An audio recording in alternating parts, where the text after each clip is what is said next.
Hey, what's going on, guys? Welcome to the Final Fantasy Reviews video. We've got quite a number of units to talk about here today. We'll not be talking about their vision cards because they're the standard fare and nothing really you guys should be concerned about. But anyways, so we've got Trey here, who is finally a bow user. We have another bow user in the game.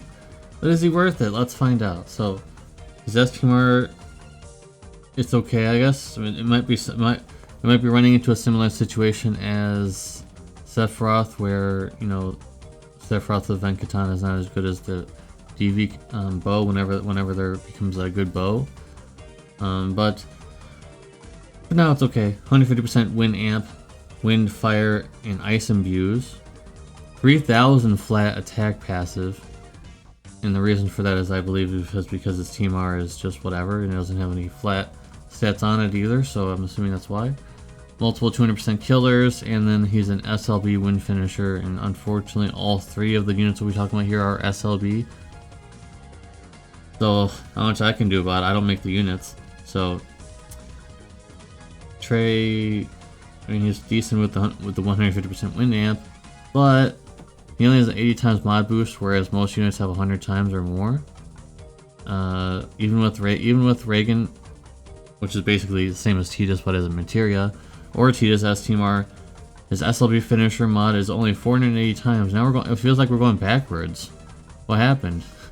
The normal mod that is accepted is 530 times, give or take. Sometimes a little bit more, sometimes a little bit less, but only 480 times as a finisher. Not that strong. And then the big problem with this guy, because even if his modifiers are only 480 times, if he had 45% bow and peril, it would make up for it, but only 30% bow and peril. So at this point, it's pretty much confirmed. Just look at all the bow users in the entire game, how they're afraid to make them good. And once again, they're afraid to make this guy good for some reason. Only 30% bow and peril, that's just not even good at all at this point. 30% is just, it feels like so long ago. I mean, 25% was pretty good back in the day, but now we're used to having 40 to 45% in perils and weapons, and 30% is not really going to cut it. His damage is not going to be high enough. I'm pretty sure even units on global will be better than this guy, as long as we're talking about ones that have 150% amp, because he'll definitely be stronger than units that are strong modifier wise, but no strong amps. So at least he has that going for him, but all he is just a wind finisher. So he's getting 5.5 out of 10. Easy skip, in my opinion. Very easy skip for me, and probably easy skip for you as well, unless you need a wind finisher. But yeah, they really undertuned him. So let's move on to Cater. So she has a grandest ability of 89% defensive spirit break, 145% fire, ice, lightning, and wind and peril for one use, of course. She also has those same elements as imbues. And finally, we have a second 90% Spirit Breaker on JP, on Forward Stance locked behind SLB.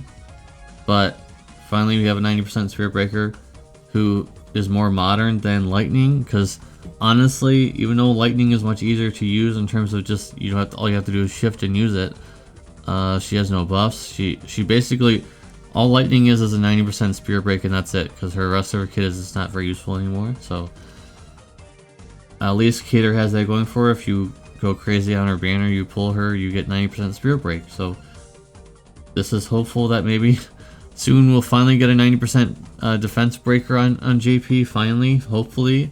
So maybe soon. Alright, so really other than that, all she has is a 9% Spirit Break. Everything else is kind of subpar. Very similar to, the Gilgamesh that just came out on Global, where he is not really that strong as a DPS. He's more of a breaker than DPS, but he's built as a semi-DPS. So she only has 30 times mod boost. No 150% amp. Just semi-hard to build her as a DPS due to her passive. Just due to passives in general. So just overall, very bland, mediocre, semi-DPS, but 90% breaks, so that's going to carry her score a little bit here, of a 6 out of 10. If she had only 89% Spirit Break, she'd be nothing special at all. But now that she has the 90% spirit break, now she's a little more special, right? So it is what it is on that. 6 out of 10 on that. So let's move on to Rem, Neo Vision Awakening Rem. Alright, so Rem did get changed quite a bit. Unfortunately, she's also SLB like I mentioned, but her STMR, who was a one-handed dagger, is now giving out 1000 flat magic, which is going to help out a lot because she does have quite a bit of magic in her passives already, flat wise. So she could get up to, like, you know, 8k, 9k, maybe even 10k, because of 400% true to wield in total.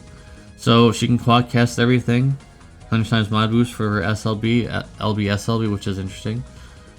Most mod boosts, most mod chain mods that she has are now boosted already without having to worry about any kind of upgrades.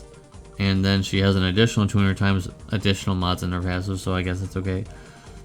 And her LB SLB can be imbued, but that's about it. So only 200% true to wield, which was fine back in the day, but not anymore. Of course, she wasn't given the 8 times cap. She was given 600% cap, but not 8 times, unfortunately, because she's only in Neo Vision Awakening. And her SLB mod is only 350 times with no store buffs. That's the biggest kicker. I mean, 350 times mod SLB finisher, but with a store buff would have been pretty decent for a Neo Vision Awakening, but no store buffs. So on global, we do have store buffs, so that could be an option, guys. I don't think she's that bad though. She's an extremely old unit getting a Neo Vision Awakening. I don't think she's that bad. So that score will be reflected in that, and a 6.5 out of 10. I think that she's fine. I think she's a fine unit to use. Make sure to look forward to on global. Make sure to lock all of your 5-star Rems, the newer version, quote unquote newer version. So make sure you guys are locking those. Be able to get her EX3 on debut, so she can be a bonus as well for the raid. So that's it, guys. Thank you guys very much for watching. Appreciate you as always. Let me know in the comment section down below all your comments regarding any of these units. Which one's your favorite? Which one's you're disappointed with? I'm disappointed with Trey because I was hoping they were gonna finally, you know, make a bow user very good, but unfortunately they were still too scared. So this is leading me to believe that the next banner on JP is going to be ultra broken.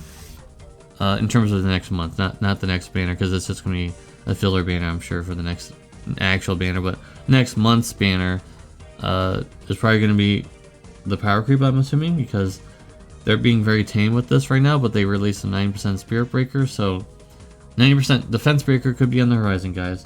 All right, guys, that's me. See you in the next video. Peace.